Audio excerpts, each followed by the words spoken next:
Hey, welcome to the Vo TV Primetime Show. I do believe right now we are live. We are live. Karibu, karibu, karibu, karibu.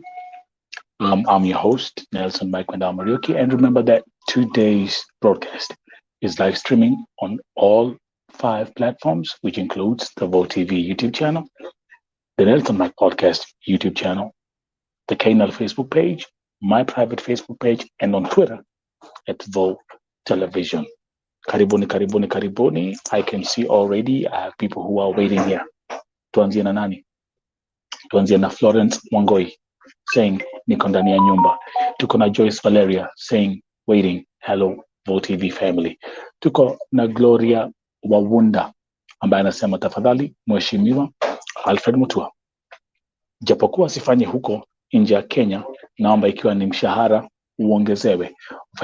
Wafanyakazi wote sio Kemboi tu, juu kazi ya huko ni ngumu sana, yani ni shida tu inafanya mtu aende.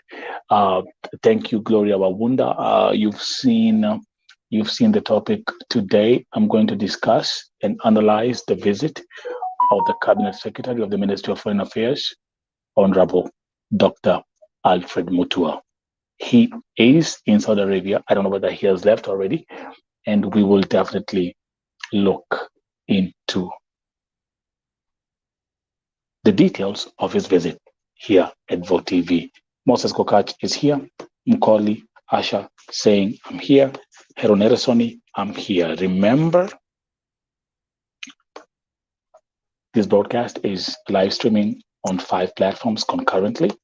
So if you're watching on YouTube on my YouTube channels, you're welcome. If you're watching on the Facebook page, you're welcome. If you're watching on Twitter, you're welcome. Just show some love.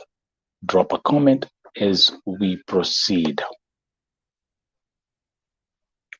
Mkoli, and by the way, let me know where you're watching from. Where are you watching from? Where are you watching from? Of course, how can I forget that?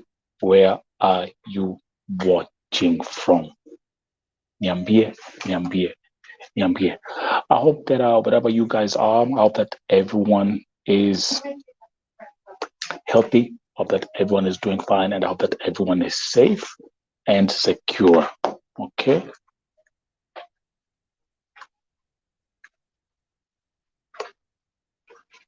Tuendelee.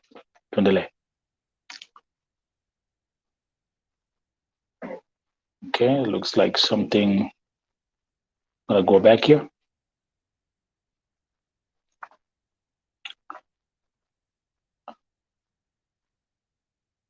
Okay, Mosa is saying hi to his sister Joyce. Mkoli Asher watching all the way from Saudi Arabia. Welcome again, the Vo TV Primetime Show. Today we'll look at the outcome of Dr. Alfred Mutua's visit in Saudi Arabia. It was highly anticipated with all that is going on. Yale ambayo imekuwa ikiendelea nchini Saudi Arabia. Kila siku shida. Watu wanalia shida kila siku, wengine wanasema ni kuchapwa kila siku, wengine wameuliwa kila siku, mwingine amekufa. We will discuss all that today, and my main question is, did his visit make a difference? Nanyi ambao mnafanya kazi, especially nanyi ambao mko Saudi Arabia, mwasemaje? Nataka nijue maoni yenyu leo hii. Lydia Jesang watching on Facebook, thank you. Nimekuwa nakaa hapo na ukae rada. Leo nyinyi ndio mtaongea. To just kick off the show, let me start by announcing ya kwamba our sister Pauline Murugi, nimepata ujumbe ya kwamba leo hii ameweza kuzikwa. Amezikwa leo. You know that I've covered this story intensively. Nilikuwa nimeleta family members hapa. I've been in touch with marafiki. Pauline Murugi ambaye alikufia pale nchi ya Saudia amezikwa leo. I've released a public statement on my Facebook page, na pia nimeongea na marafiki. So let me read what some of the messages they sent me. Tuanze hapa, wacha niseme shout out to Felista Maina, asante sana. Saying, hey Mike, yes, we laid Pauline to rest today in my side. I thank you so much. May God bless you abundantly. Nawatemira itemi renene muno hari rogano rwa Pauline. So it's a sad story. Ni kesi ambayo ni ya huzuni, lakini leo hii ameweza kulazwa. Pauline Murugi alikufia pale deportation center ya Saudi Arabia. Wale ambao mnakumbuka, kuna video ambayo nilipost na ni video ambayo ilikuwa haikuwa video mzuri sana. Tulimuona kama alikuwa amefungwa kamba, alikuwa amefungwa na kamba mikono, amefungwa miguu, dada zake wakimuombea. So Hannah Momboy, you're jumping too fast. I haven't even started the show. So, but anyway, let me welcome Fatma Osman, watching all the way from tuning in from France. Tuko na Rispa Mwangi watching also from Saudi Arabia. Kwanza ni poa sana, ningependa sana nyinyi ambao mko Saudi Arabia muingie hapa ndio tuweze kuongea haya maneno about hii safari ya Dr. Alfred Mutua. The topics today in a nutshell, nimemake announcement yake. Pauline Murugi amezikwa leo. Pauline Murugi, wale ambao wanajua, alikufia nchini Saudia. On to the next one. Again, tutaangalia hii safari ya Honorable Mutua. What was discussed? What was the conclusion? And what is the future? How does the future look like for our sisters who are working in Saudi Arabia? Then I will also give a brief touch on the tragic story of our sister Damari Osita, ambaye jana aliaga dunia. Those who tuned in the morning, if you are here at the if you watch the Vote TV, the Raukana Vote TV breakfast show, niliweza kuambia what happened. If you didn't watch that segment, it's on the channel. You can replay that. Lakini pia tutaangalia ntaguzia kidogo hii story. Kesi ya Damari Osita ni kesi moja ndefu sana. Kuna mambo mingi sana, lakini itaendelea kuwapatia more updates in step.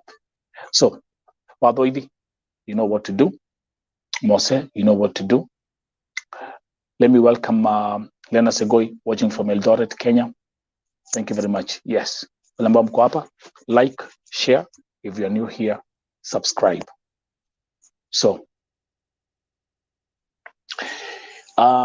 maybe kuanzia tuanze niulize swali. Ni wangapi ambao wako hapa tena? Mwonyesho kwa mikono. Ni wangapi wako hapa ambao wanafanya kazi Saudia kama kadama?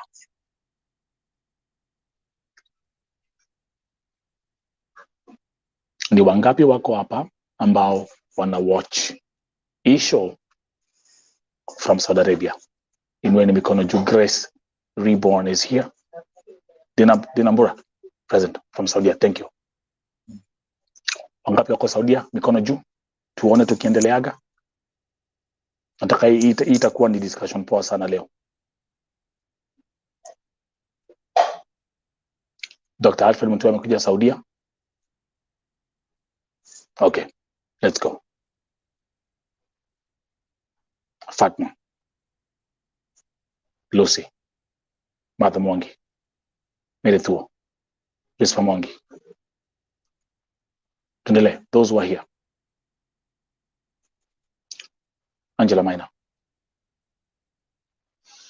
Good. That's a good number to start with. Okay. Hata before nianze kuanga, tukianza before nianze discuss the specifics of his trip to Saudi Arabia, Hana Wambui.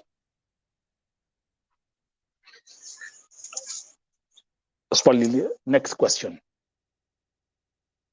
Next question. Next question.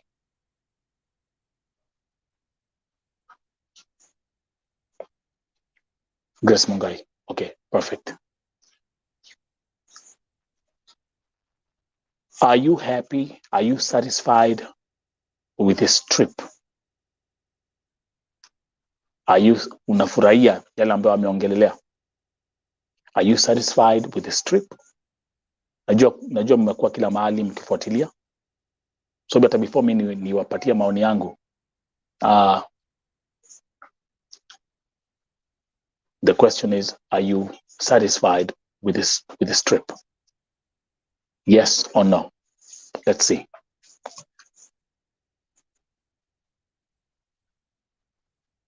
Let's do a quick poll. Tuone.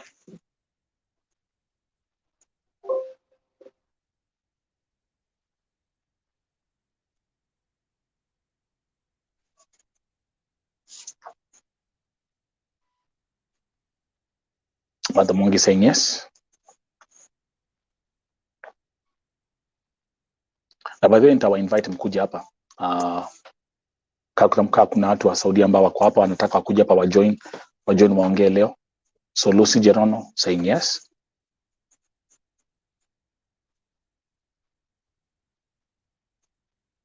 Are you satisfied? Are you happy?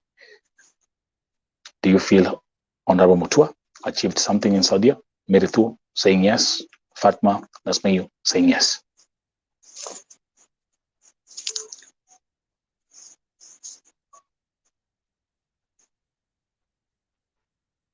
Those who are tuning in, keep on liking as we proceed. Now,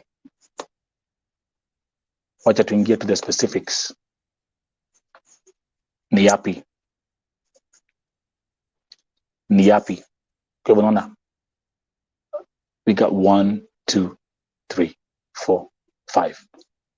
Wote wanasema yes, tunafurahia. We are satisfied with what Mutua discussed. Dina Mbura saying yes, but we are not sure if it will work. It is Pamongi saying no. Okay, so we have more yeses than no. Hii broadcast mwendelea kulike, mwendelea kushare, na especially ningetaka Mbogi ya Saudi Arabia mkuja hapa to discuss hii mambo. I'm moving on to the next one. Come here. So, the first thing nitafanya presentation ya the press report. This is the website, by the way. If you've never been on the website, Voices of the Vote TV website, ndio hii hapa. It's voicesoftheoppressed.com. And I had put up a blog. So, wacha tuangalie yale ambayo Dr. Alfred Mutua aliweza kuongea na serikali ya Saudia. Kiangalia hiyo artwork iko hapo. Wako na hiyo Amnesty for KEMBOIs. So this is what was released. And I will go through this thing in steps. Below is a transcript from Dr. Mutua after his visit in Saudi Arabia. The statement says, let's go there. I've spent 2 days in Saudi Arabia on an official tour. I've held several meetings. I have met senior Saudi government officials, my counterpart, the Minister of Foreign Affairs, His Highness Faisal bin Fahan Al Saud, and also a strong team of the Ministry of Labor, led by Vice Minister of Labor, His Excellency Dr. Abdullah Nasser Aboth Naim. It continues. Grace Mungai saying no. I've also met and spent hours listening to Kenyans living and working in Saudi Arabia. I have also had the pleasure of meeting young babies of our Kenyan mothers. So tuanzie hapo.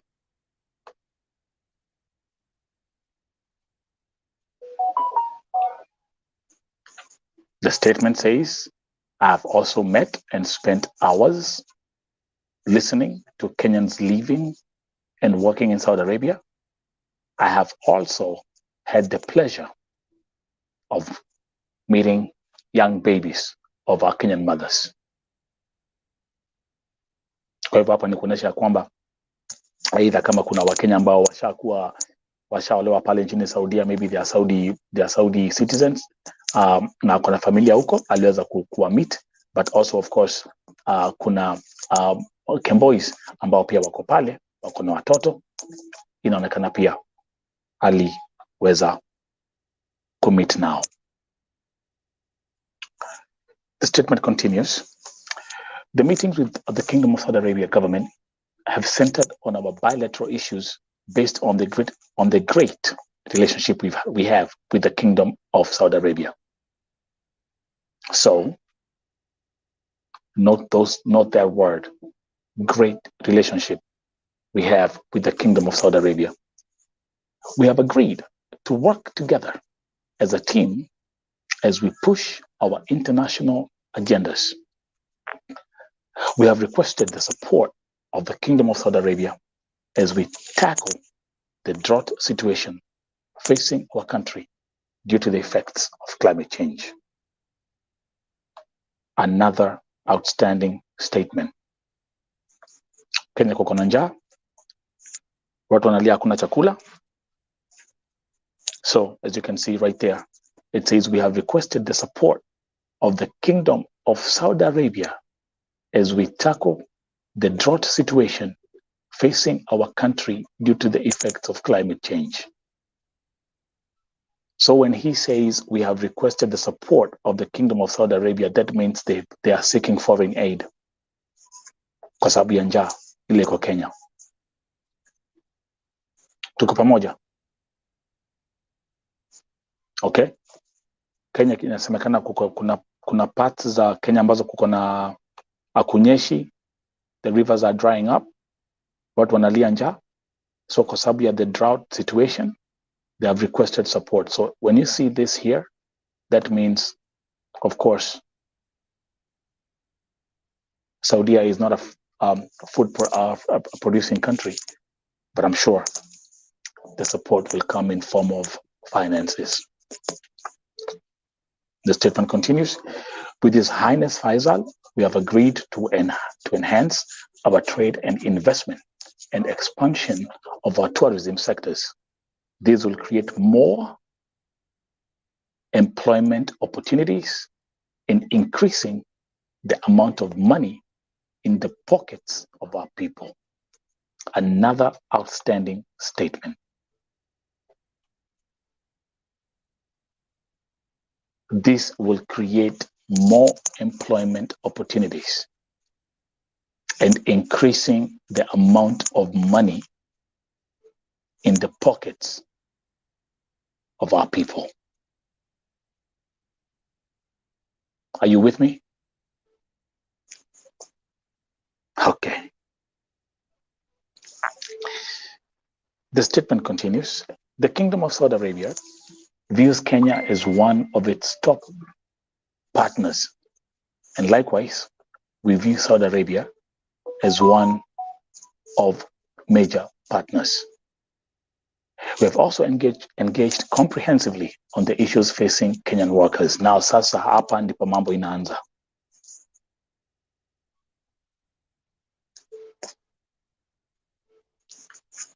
We have also engaged comprehensively on the issues facing Kenyan workers. So let's see what the outcome was. On the issue of immigrant labor, we have come up with concrete proposals that will make it easier and better for Kenyans to relate and work in Saudi Arabia, where they are in high demand. Guys, everything I told you, niliwaambia, tuanzie hapo. They have come up with concrete proposals that will make it easier and better for Kenyans to relate and work in Saudi Arabia, where they are in high demand. Hebu andika high demand kwa chat tukiendeleaga. Now, let's look at this. Sasa tuangalie hapa. Listening to the victims, agents, Kenya government officials, and Saudi government officials, it is clear that the problems facing some of our people start back home in Kenya. The system is flawed and corrupt, and unless it's fixed, nothing will change.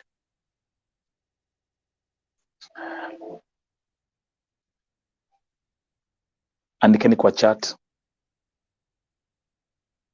the system is flawed and corrupt. But then he says, unless it's fixed, nothing will change.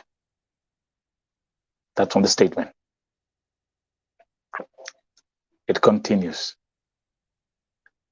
There is massive corruption in the way Kenyans are prepared before they leave to be domestic workers in Saudi Arabia, and follow-up of Kenyans when they arrive.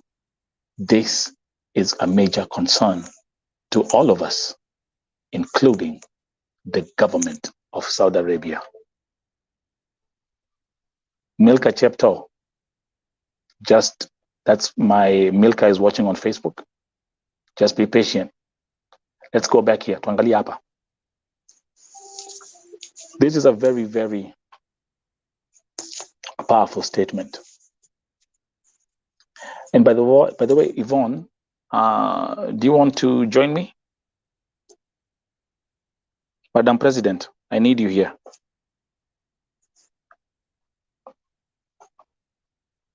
I need you here, Madam President.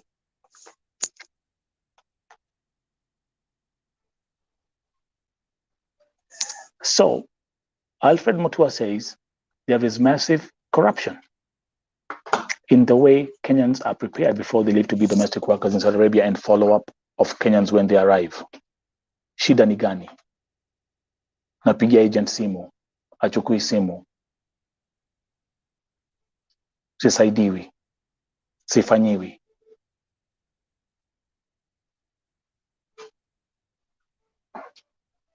I see we have Aisha tuning in from Abu Dhabi. You see where I'm coming from? Massive. So, okay, guys, can you write in the chat? And I want you will be picking up, the keywords. And the chat, massive corruption. The massive corruption ya nani? Massive corruption ni agents.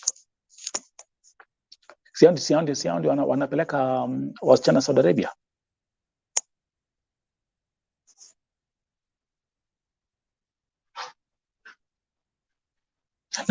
Na kwa sababu ya hii massive corruption, wangapi tumepoteza hiyo Saudi Arabia?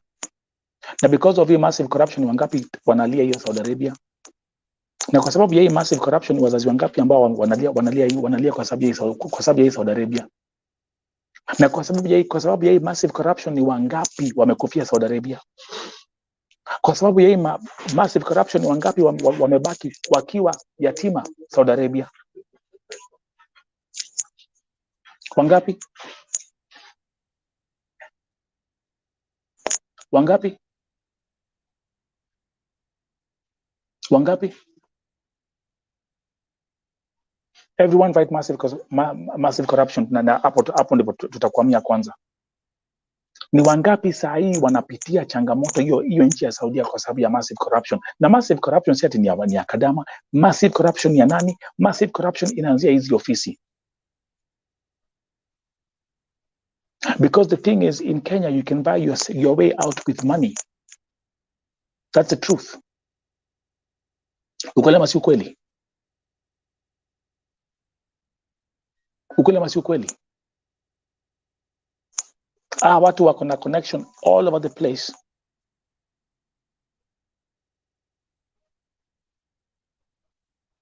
Kuanzia kwa polisi, kuanzia kwa DCI, kuanzia kwa serikali, the institutions which are actually supposed to represent and protect our fellow sisters.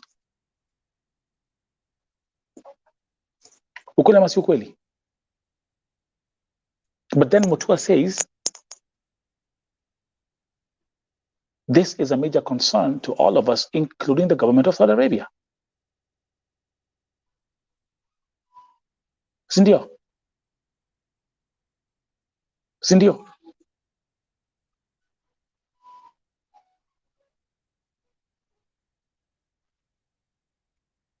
Thank you, Martha. Tuendelee. Now, the press release continues. We have to break the cartels and streamline the agencies, some of which are owned by prominent Kenyans. Andikeni kwa chat cartels na pia mwandike prominent Kenyans.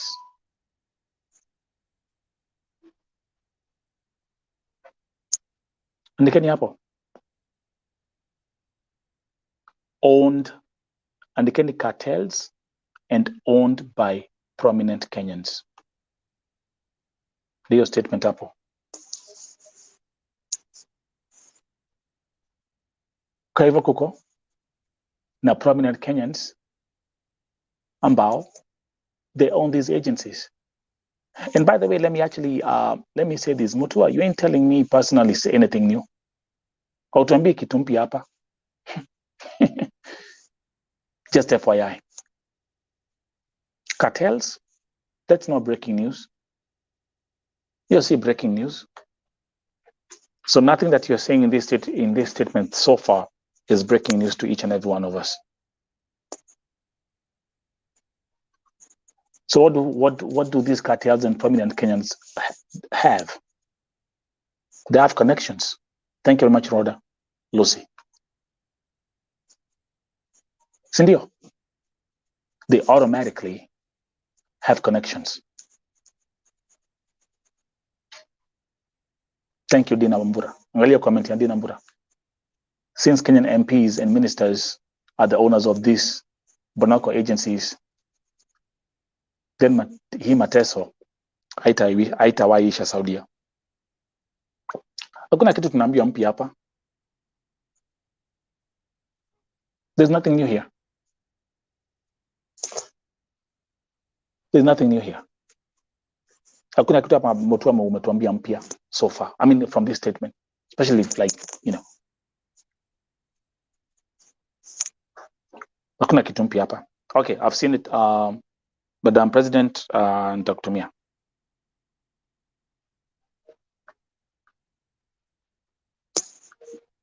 Nothing new here.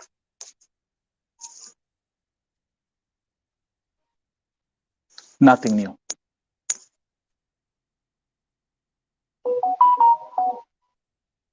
Madam President, text me. To me a link. Do we agree on that?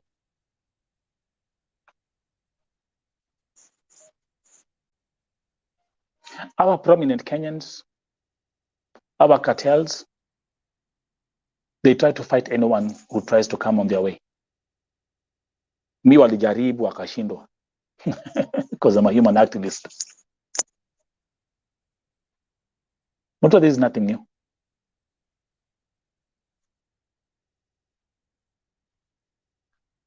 And can I be very, very honest? If you're saying we have to break the cartels and streamline the agencies, some of which are owned by prominent Kenyans, I'm gonna tell you something. You won't be able to achieve this goal. you will not be able to achieve this goal.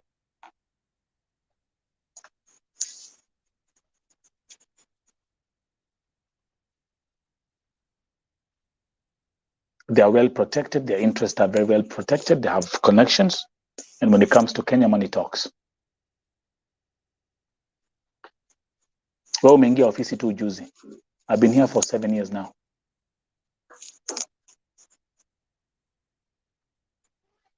Who am I talking to?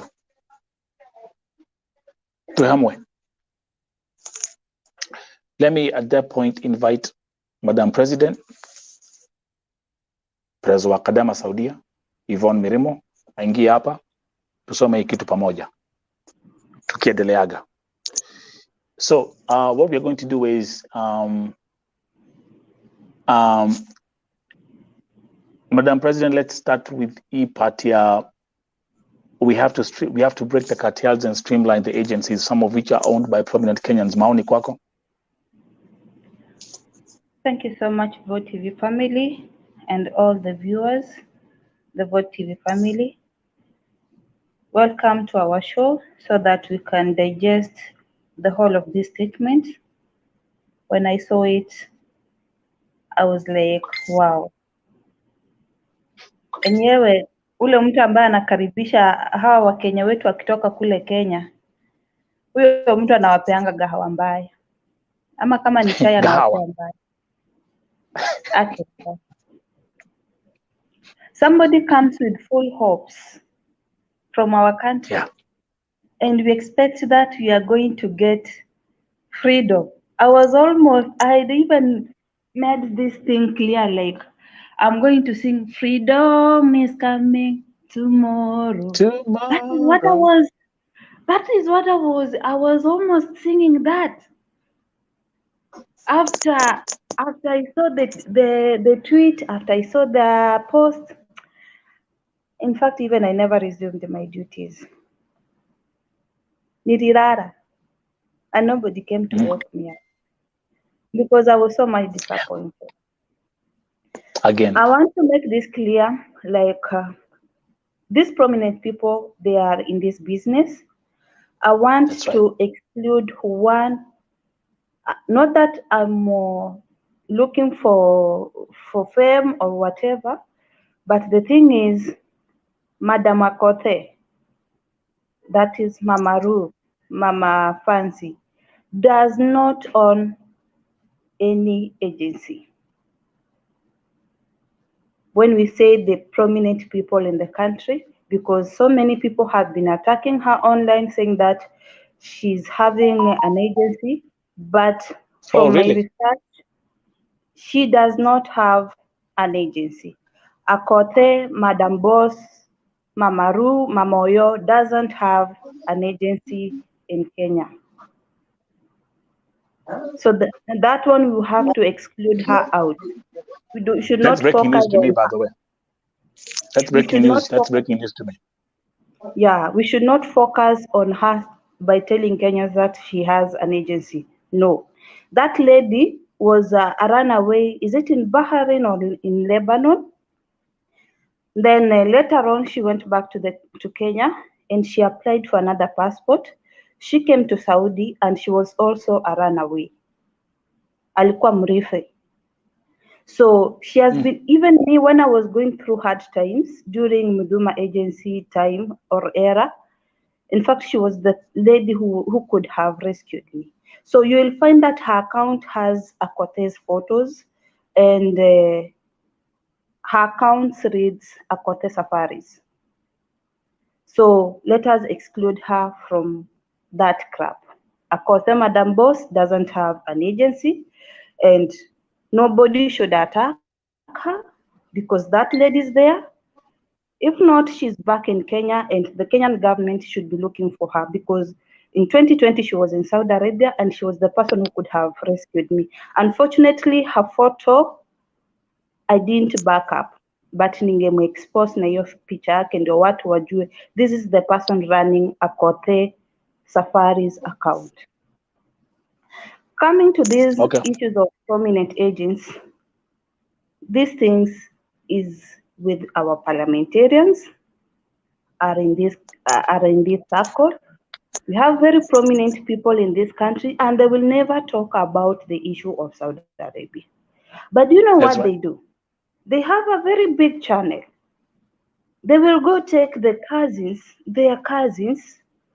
either from their father side or from their mother side, that the people whom they'll give money and they will come and register such kind of agencies. And these are the That's kind right. of agencies, when you talk, they will tell you, this is the order from above. Order By the way, from above. Madam President, hebu turudi kwa Kiswahili. Kuna watu wako na shida ya Kiingereza. Tuendelee as we continue. Samahani. Tunasema We'll kwamba mix everything. tunasema kwamba Akothe hana agency inayoleta wasichana Saudi Arabia. Mwache kumtukana kwa mitandao, manake yeye hana agency yoyote. Msichana ambaye ana run hiyo agency ni msichana wa Kikenya, na alikuwa mkimbizi kule, kama sio Lebanon ni Bahrain, akarudi nchini Kenya, aka-apply passport ingine, akakuja Saudi, na tena akatoroka. Alikuwa mkimbizi. Mambo ya kusema kwamba watu wanatumia, kuna watu wakubwa ndani ya hii serikali ambao ni wahusika wakuu wa hizi agencies ambazo zinatuleta nchini Saudi Arabia ama Gulf countries, na wanatumia watu wao wa ukoo. Hao ndio watu ambao wanafanya, unapata wakikuja kwenye mitandao watakuwa wanasema hii ni masharti ambayo imetoka kule juu. Masharti, hii ni maneno ambayo masharti imetoka kule juu. Sasa unapata mtu hawezi akaongea, mtu hawezi akasema chochote, mtu hawezi akaweza hata kujieleza, maanake ako na uoga, anaweza chukuliwa hatua ama familia yake inaweza athiriwa kwa njia moja ama nyingine. Sasa tukiingia mambo za prominent Kenyans, for example, I'm gonna give a simple example. Simple example is when I found out that Jimmy Gate alikuwa na agencies Kenya. You know, Jimmy Gate is a gospel musician, is a high prominent Kenyan. Those are the kind of connection that we're talking about. Na hawa ni watu na wakati wa kitu ya Jimmy Gate ilitokelezea, pia tuliweza kumchanua kipara kidogo na tukadili na yeye, but the point is hata baada ya mambo yote bado biashara zake zinaendelea. Let's go back, let's do this, Madam President, as because hii statement, it's a very, nataka we look at the whole statement as we proceed, and then give me 1 second, nikuje hapa perfect. Now, inasema, we will, in collaboration with the Saudi government, flush out illegal agencies and also blacklist agencies that do not perform as per the law. Tuanzie hapa.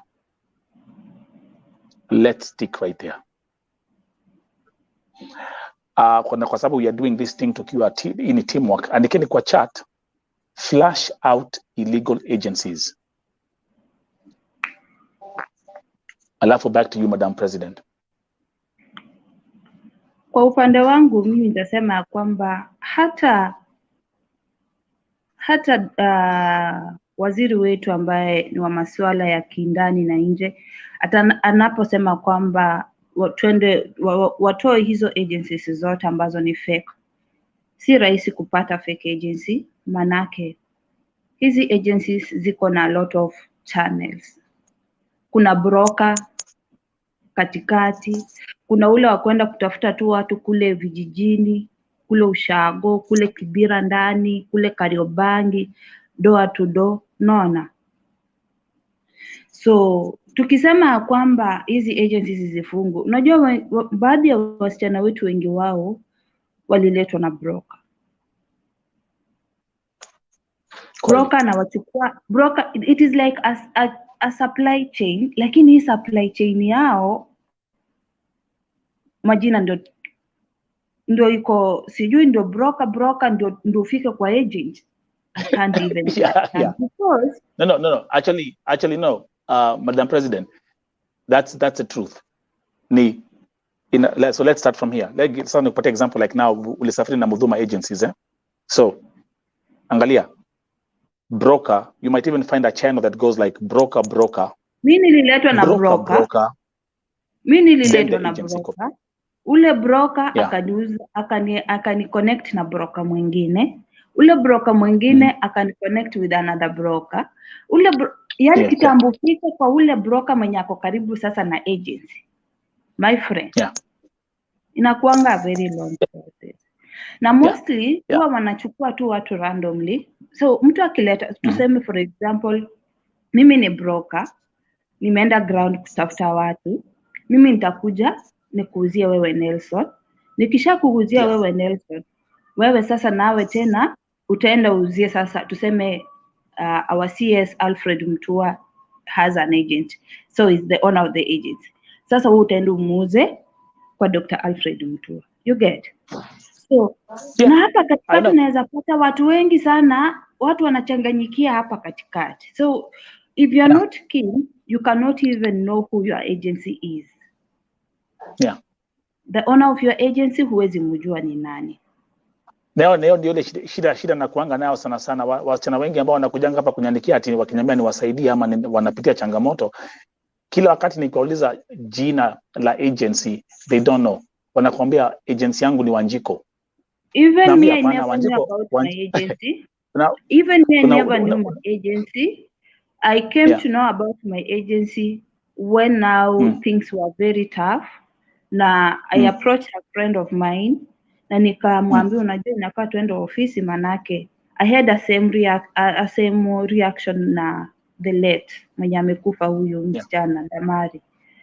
So and I was not being given medical care by them. Lakini after my brother talked to them, they now understood me. Na in case ikiapia, they just take me to the hospital. They never ask me anything. Niambia ukiona imeanza, just tell us so that you can go to the hospital. Siwezingi kulala kwa nyumba siku mbili. So this agency, in short, no matter how much our CS is telling us that he wants to flush this agency, atakuwa na kibarua. The best thing I can tell him as our able cabinet secretary ni kwamba hizi agency zitolewe na tubakie na government bilateral agency. Tukisema hivyo wanapiga mateke kama punda. Let me actually the best explanation go ahead. Reason as why nasema tukue na government versus government in the day bilateral agreement is because these agencies, they're not taking care of these girls. They're not able to protect them when they have the laws. As much as they're saying that ati hao ni kama tu suppliers. Wanapewa order and they supply people, so they don't know where this person is going to land. But this is a life. This is a human being. What are you supposed to do? When this girl goes to that house, the first thing she's supposed to do is to keep her contract. Then the second thing she's supposed to do is to get her the phone number of Madam or Baba, so that in case of anything, they're able to contact the family or the agents. And when this girl is undergoing a lot of stress, as an agent, because majority of you have said that you are learned and you are houseboys and housegirls of Saudi, ex-houseboys and ex-housegirls of Saudi Arabia, the best thing you can do is to communicate with the sponsor and tell him, hey, I'm the agent of Yvonne Mirimu, and kindly, how is she, before that, call him and tell him, I'm the agent of Yvonne Mirimu, Anna's safarin hivi na niko hapa, nilikuwa nataka kujua anaendelea aje, kazi iko aje. Then from there, this person is able to open. This agent, this sponsor will be able to open to you na kuambia kwamba Ivy hafanyi kazi. Ivy ananisumbua, Ivy ako hivi na hivi, and then from there come back to Ivy, muulize Ivy, mi nilikupatia kazi, why you not working, shida iko wapi? Ivy, mimi nitakwambia, unajua mimi ni mgonjwa, unajua mimi nafanya kazi bila chakula, unajua mimi sina hata internet, unajua mimi hata sina masaa ya kupumzika, unajua mimi nafanyishwa kazi nyumba moja mbili tatu, and then after that you'll have to make a decision like madam, kama Ivy ako na shida, jaribu niongeleshe, mimi nitamuongelesha, and then from there I will make now my conditions. You have to be smart. Sio tu unaenda tu kirukia mtu na maneno, hapana. You have to be smart so that you are not endangering the life of this girl that is in this house, and you are not able to tell her that to show this person that huyu mtu ameongea na yeye, umemwambia ABCD is happening. No, that is what most agencies are failing to do, because the moment you start telling Mwarabu ya kwamba mbona unapiga msichana wangu, mbona unamnyima chakula, the next thing ni atapokonywa ile simu, and you won't get more of the information about this girl, and this girl will continue to suffer, and this girl atakuweka kwa shida, your agency itakuwa iko kwa shida. So after talking to this girl, after talking to the boss, mwambia kwamba okay, kama Ivy ako na shida, kindly ensure that you reach out on me so that I can be able to talk to Ivy. So from there umwambia kwamba, but remember that as an agent, or as the agreement we have with the Saudi government is, msichana hafai make sure ya kwamba msichana wangu hafanyishwe kazi nyumba moja hadi nyingine, msichana wangu at least ako na time ya kupumzika, msichana wangu at least anaweza communicate na mimi na familia yake nyumbani, at least msichana wangu akiwa na shida, you are able to talk to me so that I can be able to talk to her because of language barrier. Imagine siwezi niwacha nikwambie 100% sure from the cases I have dealt with, hakuna Mwarabu hukataa hiyo story. Mwarabu hata kama kuna shida, she will call you. Mimi hata wakati mwingine napatanga ma missed calls mingi, wamenipigia, ambia so and so ingie kazi, fulani amekataa kufanya hivi. So when they talk to me, I'll talk to the girl na nimwambie ingia job, usiharibu kazi, ingia job, na kama kuna shida I'll be able to handle it na madam. So nitamweleza kama kuna shida kabisa, hata ananyimwa food, nitamwambia jaribu, kama unaweza pata hata mchele ya white, wewe nunua tu weke hapo, atachemsha akule na akunywe na maji, aendelee na kazi, usimnyime mambo ya kujitengenezea food. That is how these agencies are supposed. This is how these agencies are supposed. Yeah, hold on that thought, and then we're going to do this because I want us to make sure. I want to make sure we touch on every subject on this press release. Yeah, Dr. Alfred Mutua, which actually also includes mambo za Amnesty for KEMBOIs, mambo za mshahara. We'll all look into that and tutaendelea could discuss. Now,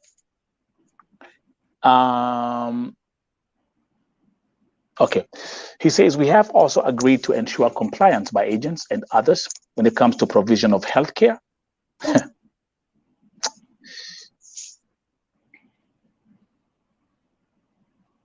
gotta bring this back here.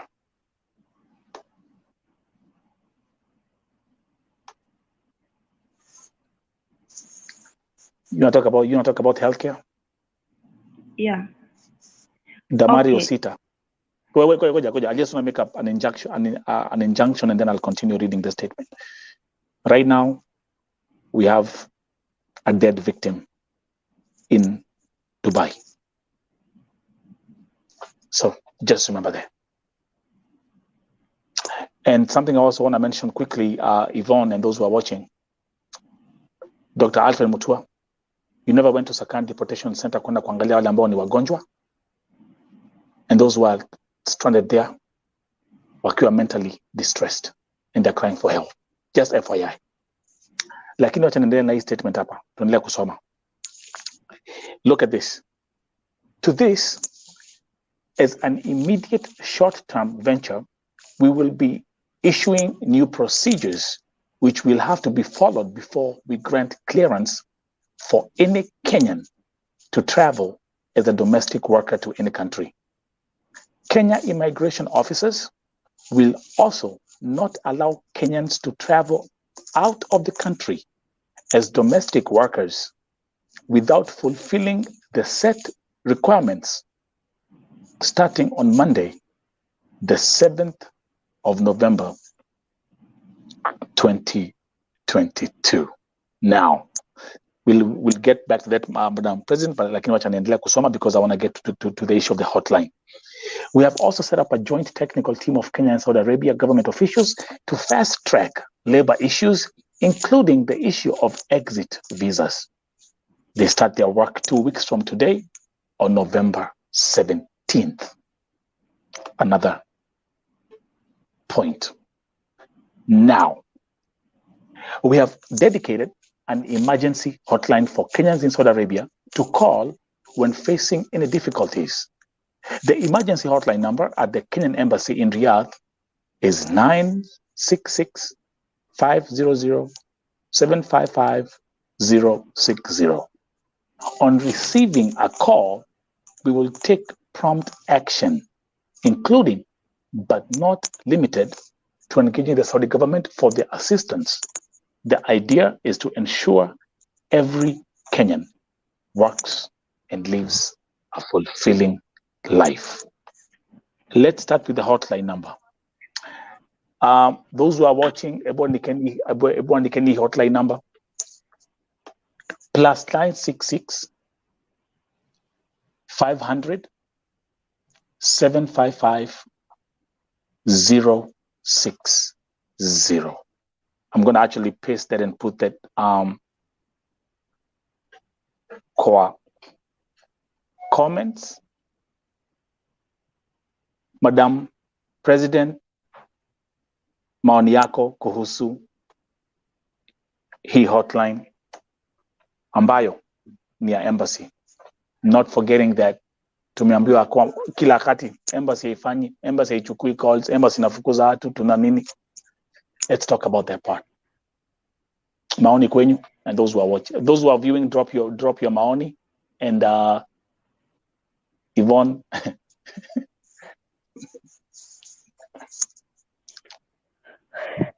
Tuko na hotline number emergency ya embassy. Know that hiyo pesa ungenunulia tu ule mtoto mwenye akosa deportation maziwa, akue hiyo story tusahau. No need of buying that number.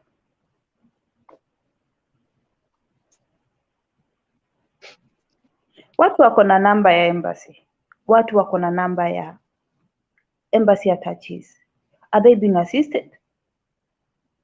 Nobody is being assisted. No. Ama ukishikwa akikuwa tu, yani hiyo siku ameamuka vizuri, ile kitu atashika ni matusi ambayo utaporomoshewa pako useme Mungu wangu. Hata ningetafuta tu hata Kemboi anipatie advice. Ningetafuta tu Kemboi anipea advice, kwa sababu Kemboi amekaa hapa, ako na ile tajriba, ako na experience. Anaweza nipatia advice na niendelee kuchapa kazi hii, mjengo niendelee kuchapa. Hata naweza ongea ama nitafute ex-girl mwenye anaweza ongea na huyu madam, at least kutengeneza uhusiano mzuri kati yangu na madam. You know what you are running away is to talk to these sponsors. You are running away from that fact. Na shida ni kwa hizi nyumba, shida si kule kwa embassy. Aki usingenipigia tu simu nikwambie ile kitu yenye Wakenya wanapitia jamani. Kukupea tu ushauri, si ati unilipe, si ati mimi natafuta kuwa celebrity ama kadama on contracts. And what these girls are going through is very hard. We are talking about issues za watu sijui medical. Let me tell you the truth that ile proposal ambayo umepewa haitakubalika. One, this girl is here illegally. So story ya kusema ati akigonjeka peleke hospitali haitawezekana, because already Saudi Arabia government has got its own budget. inajua kwamba watu wenye wako hapa legally ni watu fulani, watu wenye ni citizens wa hii nchi ni watu fulani, watu wa serikali ni watu fulani. So matibabu ya kadama is free if only you are on contract, you have an ikama and you have a passport. When you go to a government hospital, you will get free medication.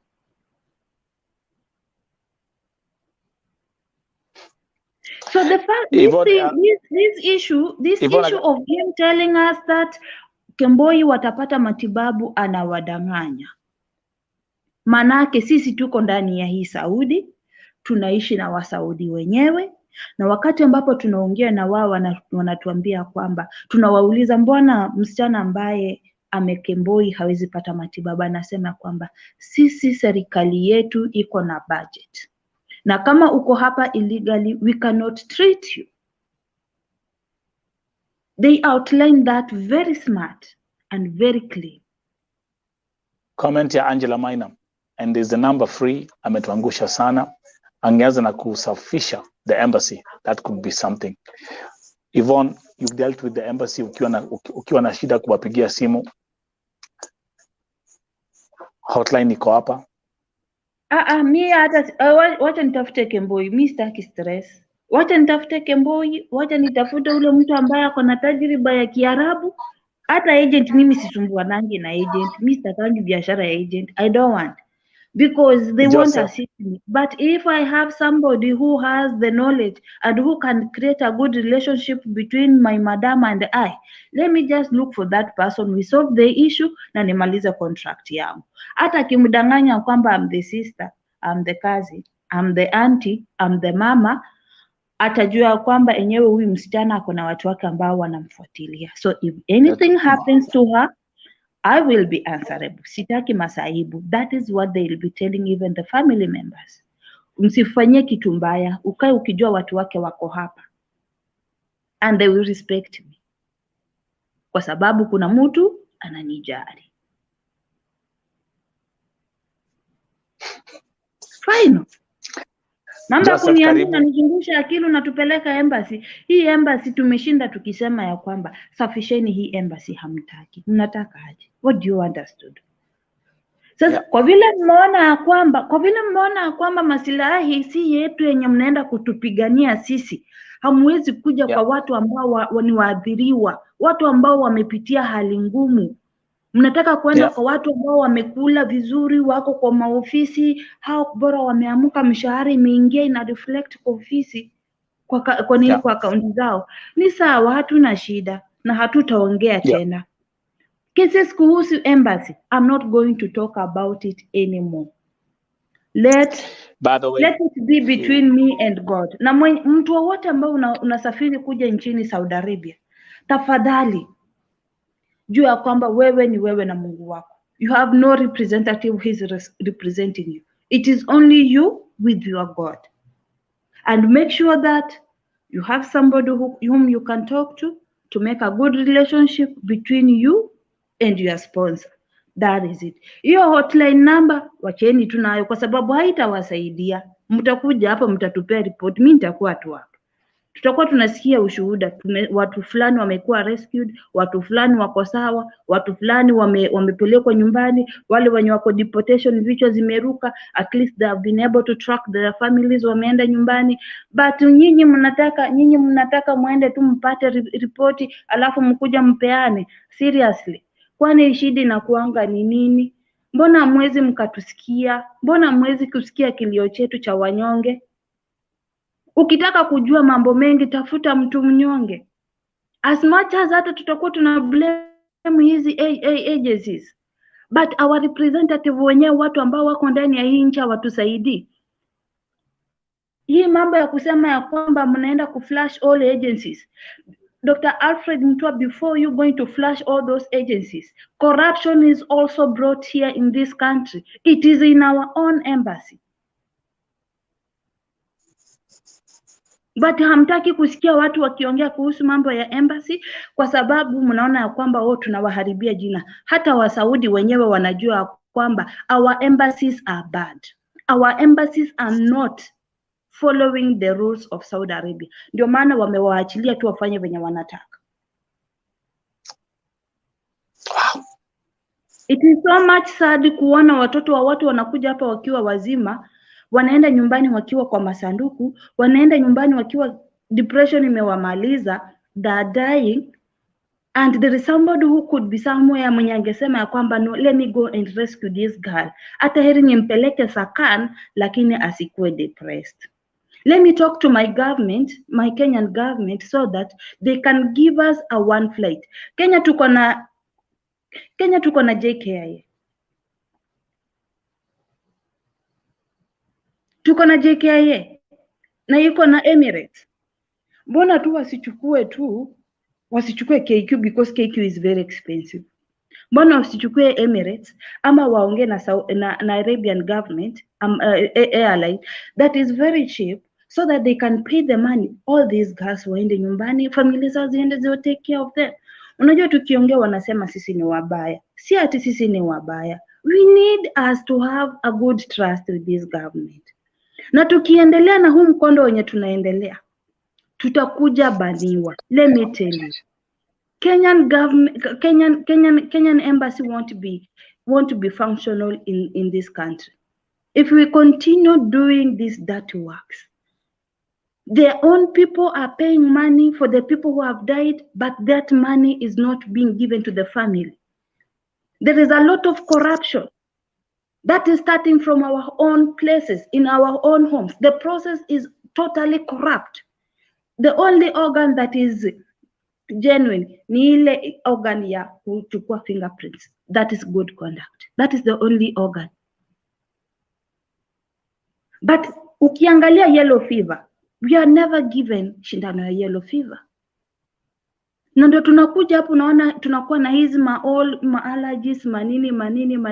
Ni Mungu tu anatulinda. Talk about that, by the way. Today Pauline Murugi amezikwa, amekufia Saudia. Maiti ya Damari Otisa iko Dubai. Njeri ameuliwa, maiti iko Saudia. Njeri mwingine ameuliwa, maiti iko Saudia. Julia Wamuyu, maiti bado iko Saudia. The reality of what's happening right now. And here we are.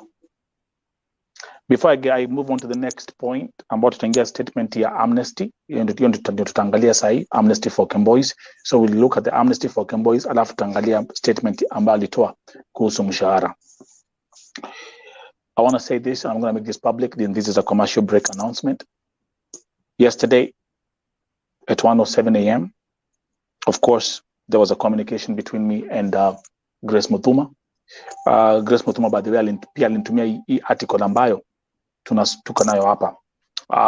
I actually invited her and I was like, hey, you can come here and talk about this.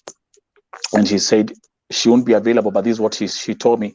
She said Saudi Arabia has over 500,000 Kenyans. They're not supposed to die.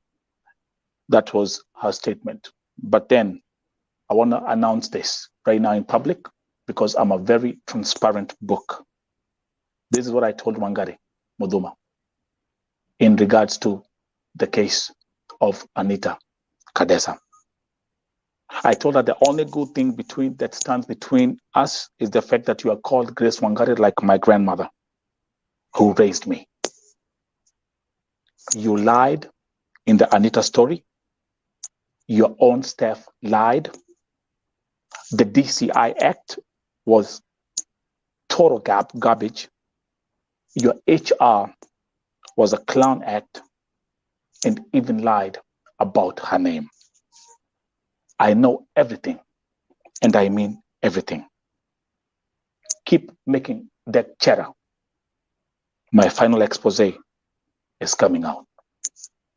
Ride with the bad publicity. 97.2% of all the audience never believed a word you spoke. With that said and done, next week, here at Vote TV, I'll be releasing a complete expose of how Grace Mutua and her office staff lied to me on camera in regards to the case of Anita Kadesa, making it very crystal clear. I gave you free legal advice. Don't make the mistake of thinking you can take Anita to court, because us, the people, Vote TV, and this family, we will go all the way. I have lawyers who have reached out to me, who are prepared to defend Anita Kadesa pro bono. Now, with that said and done, tuendelee na hii statement ya Alfred Mutua. Madam President, naona umeanza kula vidole. Before blood pressure ipande, kaa tu hapo, I'll read the next statement. Alfred Mutua said, I have requested for an amnesty to be granted to Kenyans who have fallen out of status and are residing in Saudi Arabia illegally. Those who are unable to access medical care so that their documents can be legalized, and others given passage to return home. Back to you, Madam President. I request KEMBOIs wapatiwe amnesty, waweze kutoka nchini Saudi Arabia. And then he says those who are unable to access medical care so that their documents can be legalized, and others are given passage to return home.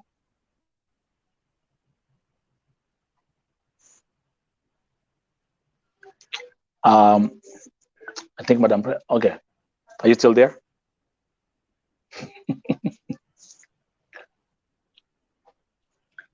Okay, the issue of Those who are him watching, telling Kenyans that amnesty. is about amnesty is okay, because the government is also using a lot of resources to ensure that these girls, they're not being harmed, and majority of them have stayed here for quite some time. So kama watasema warudi nyumbani, I have no comment about it. Personally, I don't want to say something that might take me behind the bars. We know what KEMBOIs are doing, and then maybe some of them, they try and rescue our girls. But my sisters, is unfortunate that the case of Sheila has made the government angered, and now they have requested to go back home. It's somewhat sad, but if they come to you and they request that you go back home, just follow the law so that you can go back home when you are safe and sound. Talk about Sheila. Jana nilipost. I'm gonna address this again also as a commercial break. Of course, I cannot play that video here, lakini jana niliweza kupost video ambayo ilikuwa ikionyesha jamaa moja anaitwa George Ndongo. George Ndongo alikuwa amesaraundiwa na wanawake kama 6 hivi 5 hivi, yale majina ambayo alikuwa anaitwa. Huyo jamaa tumemwona kwa video akipigwa na vijiko, akipigwa na mwiko. I was actually worried about his life wakati nilisikia wakisharpen visu. Huyo jamaa amemwagiliwa maji. Huyo jamaa alikuwa amefungwa shingo, and everything was on camera. Now I want to give a public statement. Today I received a message from the sister of George Ndongo. George Ndongo, pali ulipo, kama utapata ujumbe, sistako amenyandikia akilia. Familia yako ilishangaa kupata hiyo video online. George Ndongo, mamako, your mom, as we are talking right now, nimeambiwa ya kwamba blood pressure yake hata imepanda, and she's right now feeling sick about what she saw. That's breaking news on my end. Again, Sheila, nimesema ya kwamba Sheila ni wengi Saudia. True. Guys, those who are my followers on Facebook, you've seen those videos ambazo nimeweka. Those videos have been watched. Niliweka your video jana. Those videos have been watched over 40,000 times on my Facebook page. Thousands of comments. Lakini kweli ni kwamba tunaona huo jamaa akicharazwa na wanawake. Kwa hivyo msishangae ya kama tumeamka asubuhi tukapata Mkenya ameua Mkenya mwenzake kwa kumwagilia acid. Hawa watu, what I've seen and what we have watched on those videos, I'm telling you, hata akona bahati alitoka hiyo room akiwa hai. He was set up. It was something about Raini, Eko Raini, all yelling in Kikuyu, wakimuita majina ambazo siwezi nikataja hapa kwa hii broadcast. Lakini it was such a shameful thing to watch on broad daylight. And they recorded it. I won't show that video here. Mkitaka, go to my Facebook page at Nelson Michael Dawa Muriuki. Video iko hapo. Ni video mbili. I even have a third video. Mwone vile wa jamaa alifanywa. Na ni wanawake wanamfanya hivyo. Si wanaume, ni wanawake. Na nisema ya kwamba wakati nilisikia na ni wanawake. Wakati nilisikia wameanza kuchukua visu, like you could hear them sharpening knives on the back end. And wa Kenya. So issue ya Amnesty, Mutua amefile request Amnesty kwenyu. Now, something else that he actually added on that, he said the Kenyan government is also dispatching additional staff to the Riyadh embassy to assist in the process of legalizing Kenyans who are out of status and processing traveling documents and other necessary paperwork. Watu wamekuwa wakiuliza mambo za mshahara, and I'm going to touch on that right now. I come here and I come here. In the statement Mutua alisema, he mentions, we have requested for an increase of quotas to allow trained Kenyans in all fields to get jobs in Saudi Arabia. I want to just ile kuelezea an increase of quotas. What they're saying is it's like they're increasing more slots for more employment. So in this statement, Mutua is talking about an increase, kuongezea more employees wasafiri Kenya kwenda kufanya kazi nchini Saudi Arabia. Then he continues and he says, our university and other tertiary level graduates now have an even bigger opportunity to get jobs here and the larger Middle East. Now, I don't know whether he's talking about, there's no mention whether it's skilled labor, because the only form of employment tunajua Saudi Arabia ni unskilled labor. Lakini kwa sababu hapa he's talking about graduates. He's saying they now even have a bigger opportunity to get jobs here and the larger Middle East. Then Najua kuna kitu moja hakuna kitu kingine. One of the key things Kenyans hutaka kusikia ni all the time ni mambo za salary. So I'll put that right there. Wacha niwasomee. We have also requested for a review upwards on the packages and salaries offered to Kenyans working in Saudi Arabia. Kina Fatma Nismiu, nilikuwa naona hizo kama nilikuwa naandika, but I tell you guys, you must be patient every time I'm doing a presentation. Okay, so Joyce, the statement is here. I want you to pay attention again. We have also requested for a review upwards, okay, on the packages and salaries. Najua Kiingereza huwa ni lugha, sio lugha ya kila mtu, but that is exactly what he's referring to. Two things. It's a request. Seti ni kitu imesainiwa, seti ni kitu imekuwa confirmed, but it's a request. Hapa, the keyword here is upwards.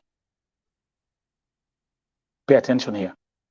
The keyword here is upwards on the packages and salaries offered to Kenyans working in Saudi Arabia. Nani akona swali hiyo part? Kuna mtu akona swali hiyo part? I'll stick there for some time.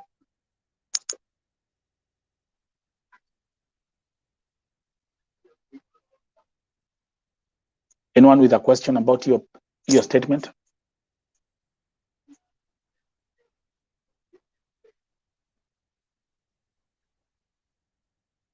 So it's a request for a review upwards, which means increase, which means, and they're focusing on the packages and salaries offered to Kenyans working in Saudi Arabia, which actually that doesn't even, and because it's an for a review upwards on the packages and salaries offered to Kenyans working in Saudi Arabia, it's not just the Kadamas. I think it's a reference to all Kenyans working in Saudi Arabia.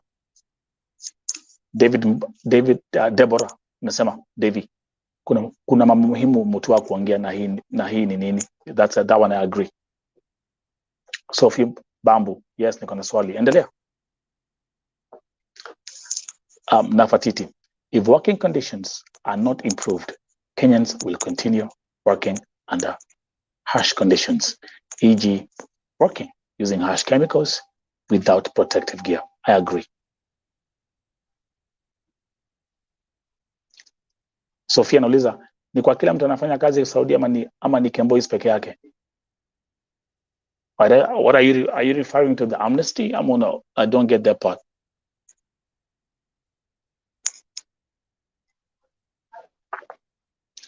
And then the press statement ended with him saying, I wish to thank Kenyans who came out to meet and greet as we shared ideas. I wish to assure all Kenyans that we are there. I think there's something which I left out. So I don't know which kind of Kenyans went to meet Mutua.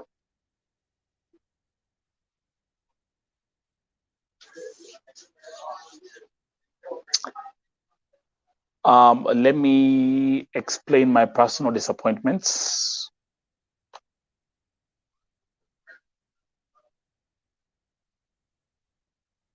Let me express my personal disappointments. My biggest disappointment, number one,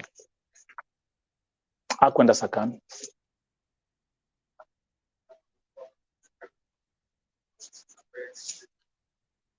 He didn't go to Sakan. Mbona hukwenda Sakan deportation? Mbona hukwenda to the prisons? Why are they not taking you there?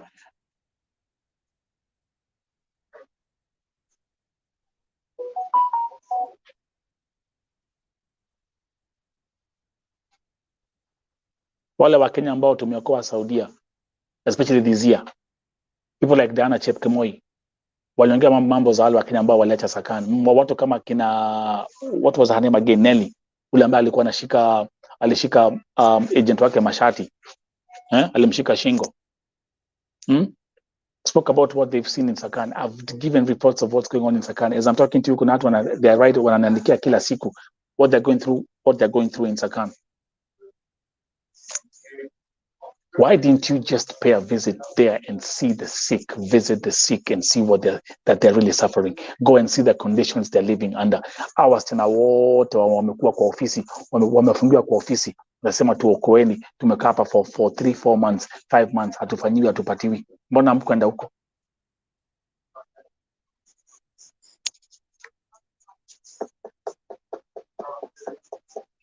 This again was exactly, this was picked individuals like they always do.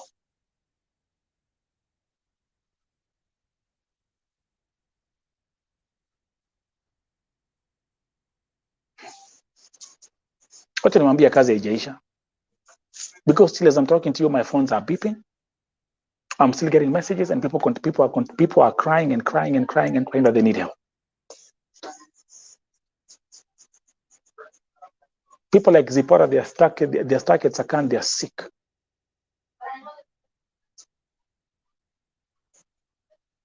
So do you know who wins? Do you know who are the biggest winners here?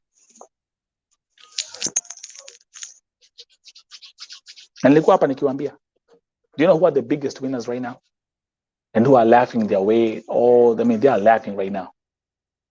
They be looking at all this, they're like, oh man, look at these stupid people. Look at these goofies, man. You know who's laughing right now?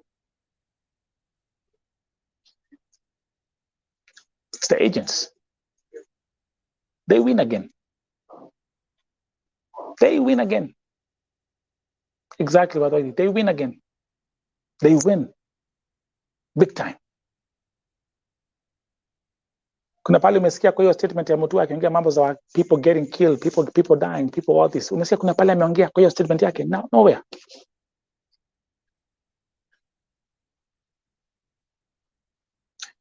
And I repeat what I said today in the morning. Kwa the Rauka na Vote TV show.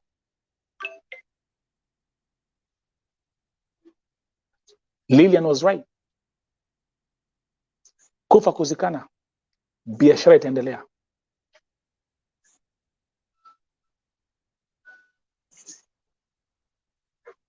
That's the truth. That's the truth. Let me actually see if I can, I'm going to be able to pull up, let me see if I'm going to be able to pull up. Give me a second.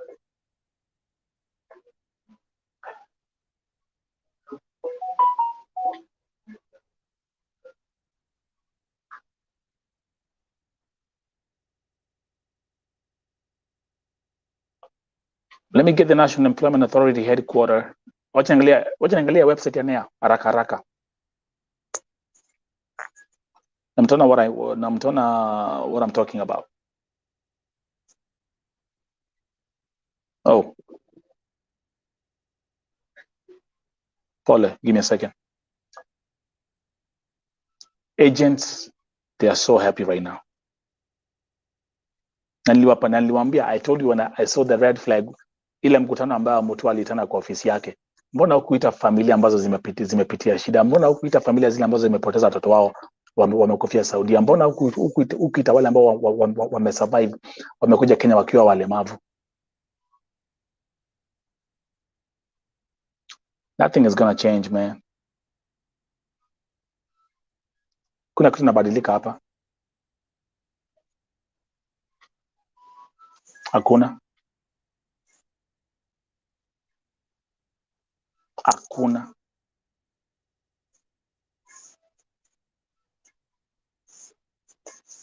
Another sad day for humanity.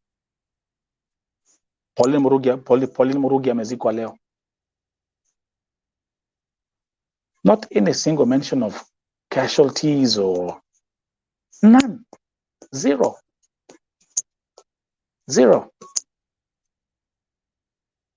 The high demand for Kenyans working in Saudi Arabia, there's a high demand. They are saying it. So who wins?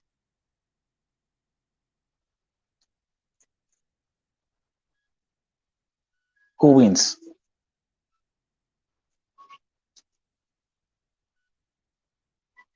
Something I'm trying to get. There's something I want to show you here.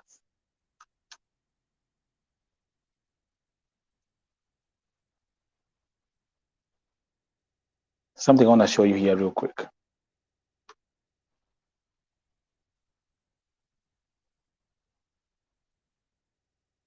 Kwa hivyo nataka tuingie kwa website. Okay, wacha tuingie kwa website ya NEA. There's something I want to show you here. Haraka haraka ndio mjue. Nikiwaambia who are the biggest winners.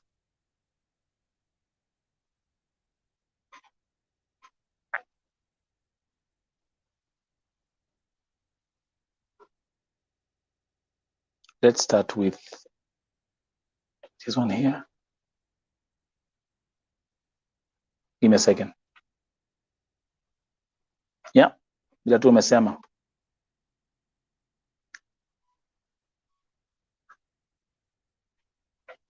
Okay.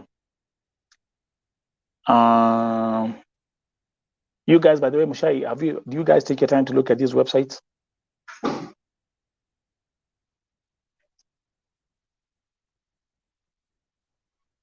Okay. This is the one that gives instructions of for all the embassies, but give me a second. There's one I want to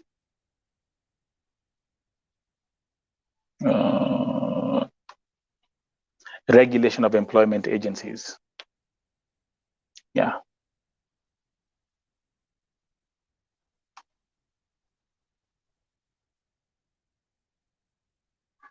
One second. Okay, perfect. Ikuja hapa.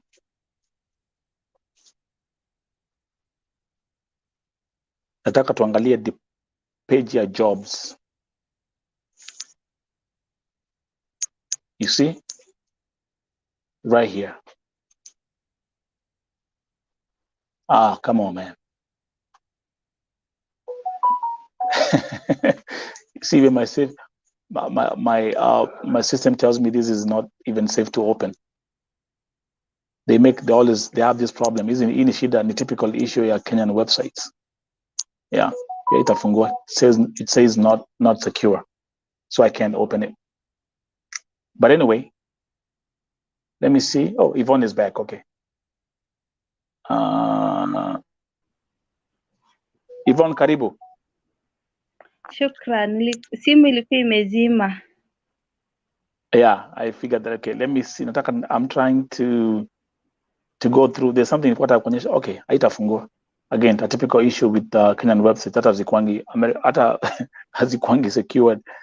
That's so my I use high protection whatever for my system, so imekata. But nilikuwa kuambia hivi, ukienda kwa website ya NEA, nataka muende hapa kwa find job opportunities na mtaweza kuona, go and see zile ad ziko hapo za kazi ya kwenda Saudi Arabia. Utashangaa. Let me actually just open like one here, just as an example. Hope itafungua. Job opportunities.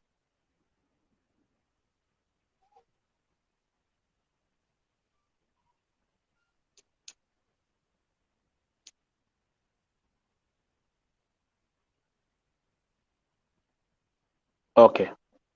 Anyway, I'll have to set that separately. Lakini turudi kwako Yvonne. Yes. I was touching, nilikuwa naongelea mambo za mshahara. Wamesema ati kwamba amerequest packages za mshahara ziongezewe. Maoni kwako? Let me tell you this, ya kwamba I told our CS he should do a wide range research before coming to Saudi Arabia. Hangekuja tu hivyo haraka kabla hajafanya research, and Yeah. to our CS it was very fast. but hata bado hatujasaidika. Yes, hatujasaidika, si kwa ubaya na hatutasaidika. Bado tu maisha ni yale yale tu. Nobody will be able to hear about us. Oh my goodness. On that note, also let me also mention tomorrow. I have a couple of new cases that I will address right here on Vote TV. Number one, the story of our sister Edina Kemunto Nchoga. So when you check, sisi watu wenye tuko Saudi, when you check I don't know why you're hanging.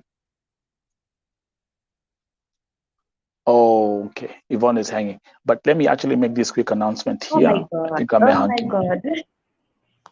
Yeah. Tafuta, Let you're me hanging. try. But anyway, I'm trying to fix this. okay. 1 minute. Take your time. Take your time. That one has broken down. Ah, let me check the other room.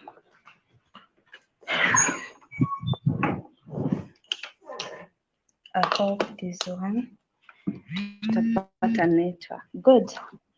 So I was telling you this ya kwamba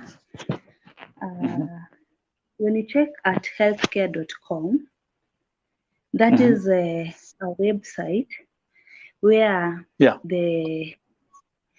whereby the sponsor goes to request a shagala or kadama, and this sponsor is supposed to pay 2,500 US dollars, which is around 10,000 Saudi riyal, if I'm not wrong. Around 10 to 14,000 Saudi riyal, if I'm not wrong, because I haven't made the figure. I've forgotten the figure in Saudi riyal. So you find that they have stipulated all laws of shagala. And that is where I come and blame the agents, because they're not taking their responsibilities. One, huyu msichana anapochukuliwa kwa sababu hiyo pesa analipa pale, the sponsor deposit that money in that particular account of healthcare.com. So that money akisha deposit, wanampatia masharti ya kwamba this girl is supposed to be paid 1,500 Saudi riyal. That is the law that the Saudi government passed. This girl is supposed to be given security and protection. Nobody is supposed to threaten her, nobody is supposed to rape her, nobody is supposed to beat her. Those are some of the laws that are on that particular website. You will find time and go and check on it, because I want to give you information that is verified. Then this girl is supposed to be given internet to communicate with the healthcare.com. And this healthcare.com is the agents. So that in case there is any problem, this lady is supposed to communicate with healthcare.com and be given assistance.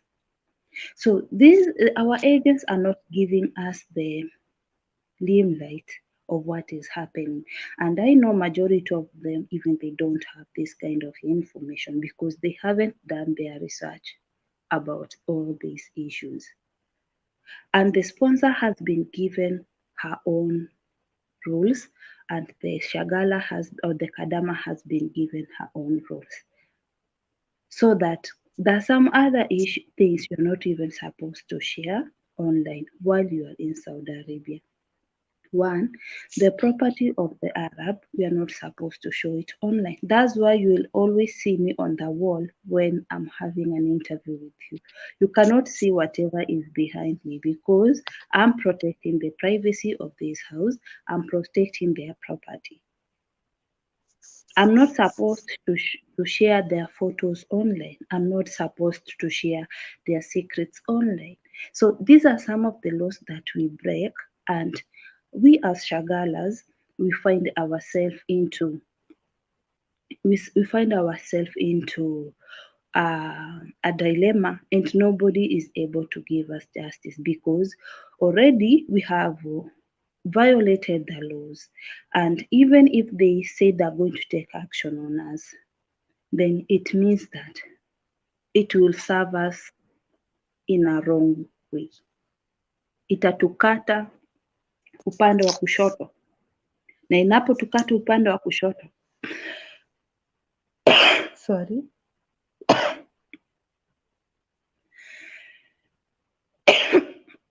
sorry Bless you.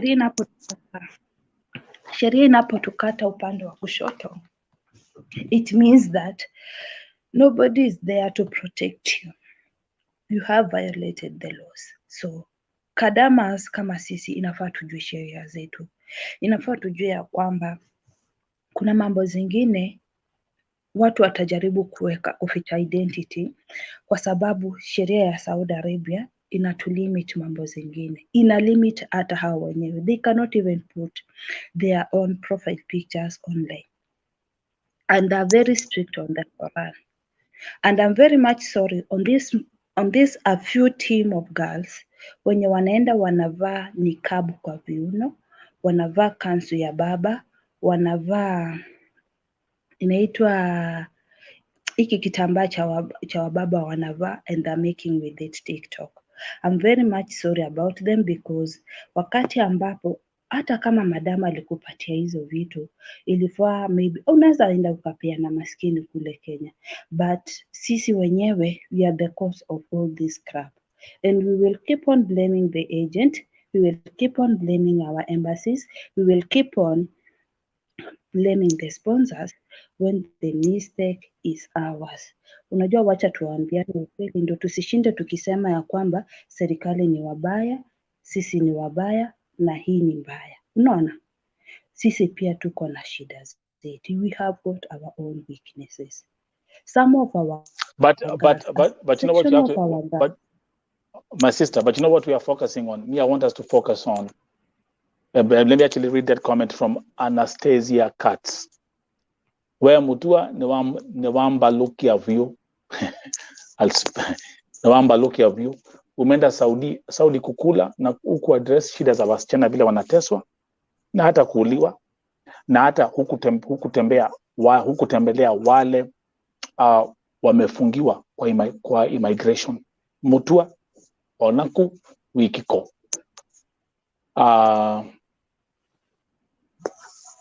Let's do a poll again after running this segment.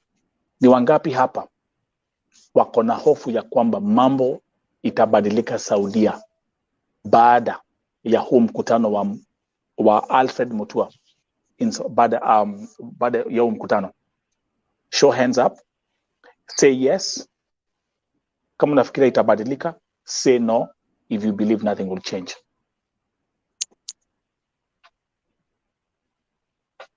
Let's see what the viewers will say, Yvonne, as we proceed.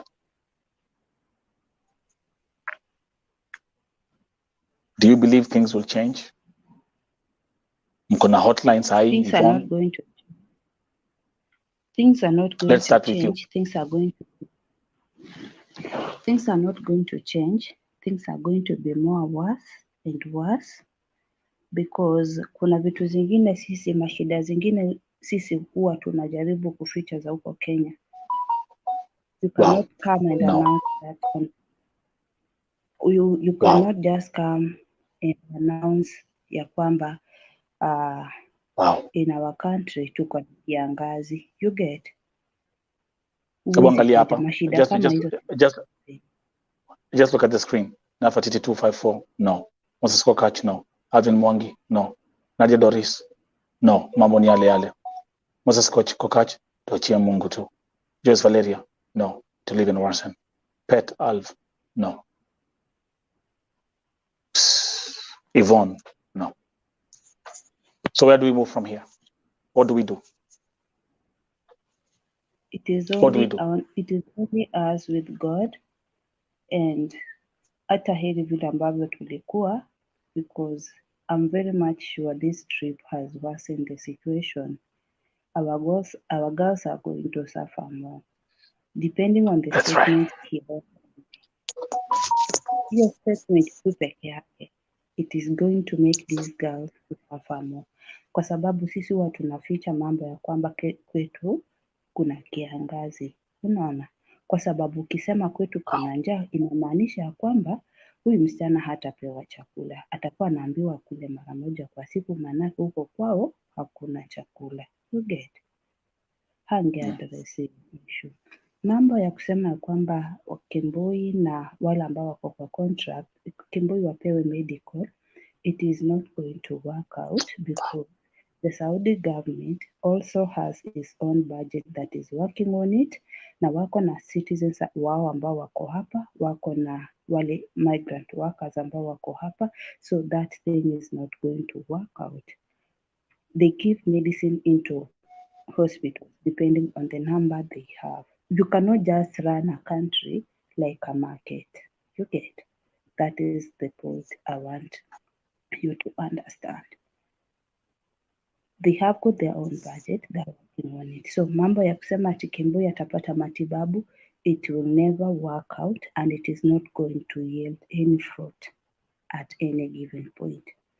Number 3, as I conclude, is to say that Shagala, serikali ya Saudi ilipitisha ya kwamba all the Asian countries, they passed a law where they said that Shagala atakuwa anapata 1,500 Saudi riyal, but Yeah. the thing is ni hawa agents wa Kenya na wa Saudi, and I cannot blame even our Kenyan agent. I want to blame the agents of Saudi.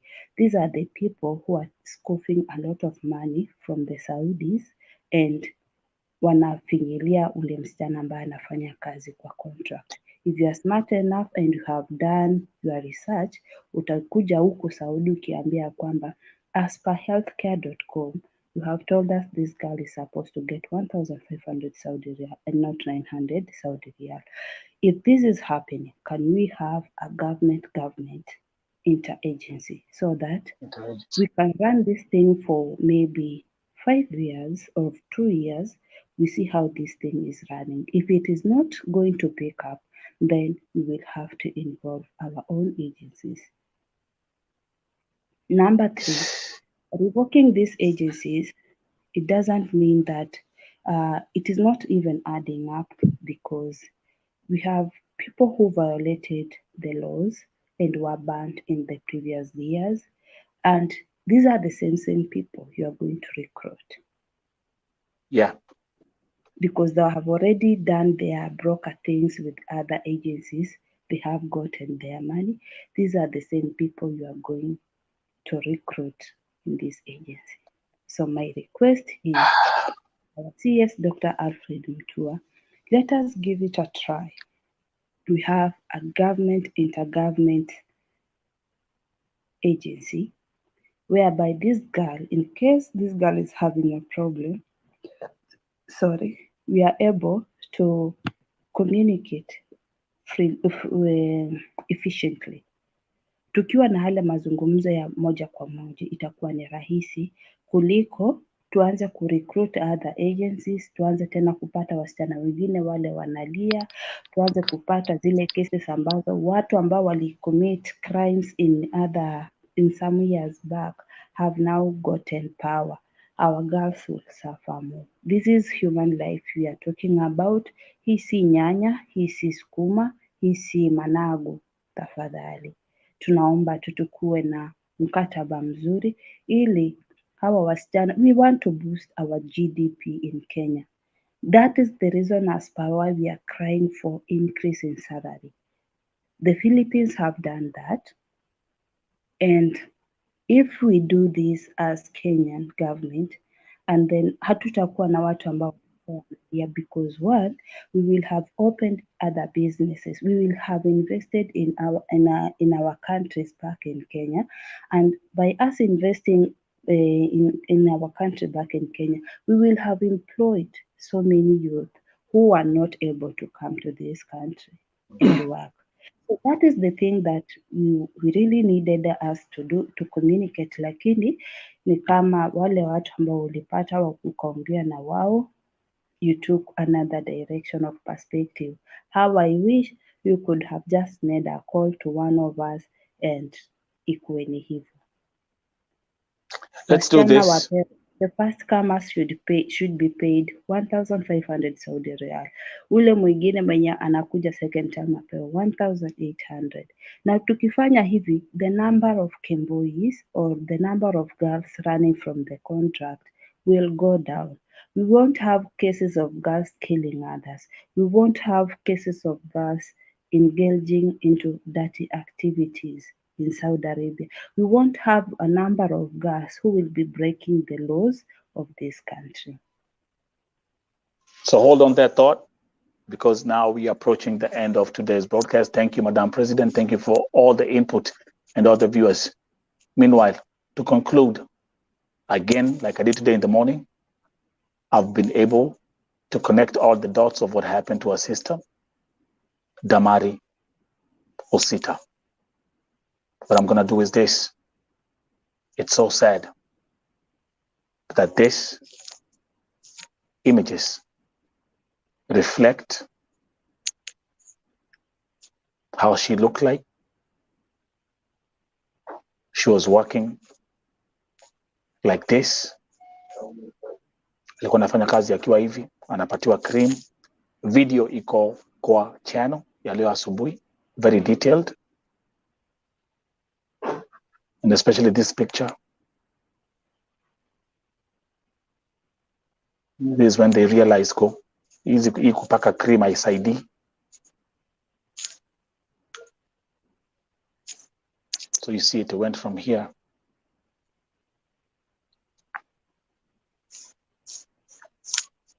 Give me a second. Hapa it was getting worse. Her allergy was getting worse because of the chemicals that she was using for cleaning. Lakini alikuwa tu anajipaka tu cream, anapatiwa cream, anajipaka.